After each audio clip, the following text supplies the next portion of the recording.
Bonjour à tous et bienvenue dans ce nouveau décryptage. Aujourd'hui, on met un coup de projecteur sur un outil de gestion de patrimoine absolument incroyable. C'est ce qu'on pourrait appeler un véritable bouclier familial. Alors plongeons directement dans le vif de ce sujet fascinant, la clause bénéficiaire démembrée en assurance vie. Le dilemme classique, c'est vraiment ça. Comment garantir à son conjoint ou à sa conjointe un capital suffisant pour continuer à vivre confortablement, sans pour autant déshériter financièrement les enfants ou les exposer, plus tard, à des droits de succession massifs. C'est une vraie question d'équilibre, un véritable casse-tête auquel tellement de familles font face. Première partie de notre analyse, le dilemme de la transmission. Et le point absolument crucial ici, c'est la mécanique derrière tout ça. Une clause bénéficiaire démembrée, c'est l'application d'une technique juridique ultra puissante qu'on appelle le démembrement.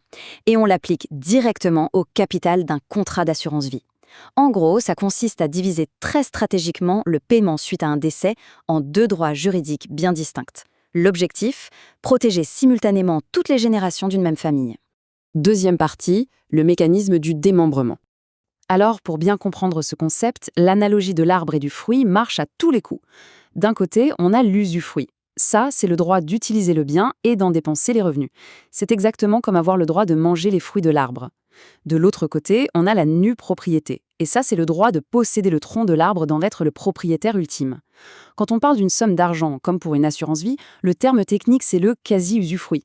Concrètement, ça donne au conjoint le droit absolu de dépenser l'intégralité de cet argent pendant que les enfants en conservent la nue propriété. C'est brillant, non? Voyons comment ça s'articule dans le temps. Étape 1, au moment du premier décès, le capital est versé au conjoint survivant, qui en obtient donc le fameux quasi-usufruit. Il ou elle peut vivre avec cet argent sans aucune restriction. Étape 2, une dette, qu'on appelle juridiquement une créance de restitution, est enregistrée officiellement au profit des enfants. Et enfin, l'étape 3, c'est là qu'opère la magie du système. Au décès du second conjoint, les enfants font tout simplement valoir cette créance sur la succession.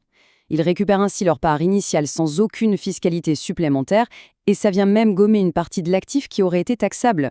Troisième partie, les avantages de la clause Rothet.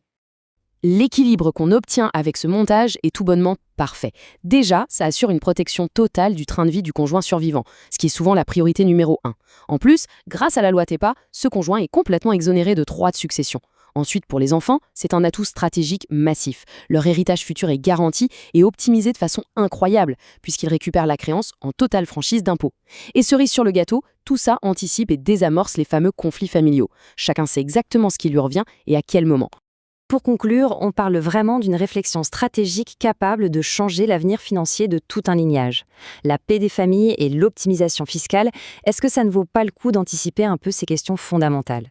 Ceci ne constitue pas un conseil en investissement ni une recommandation personnalisée. Rapprochez-vous de votre conseiller habituel pour plus de détails. À très vite pour un nouveau décryptage.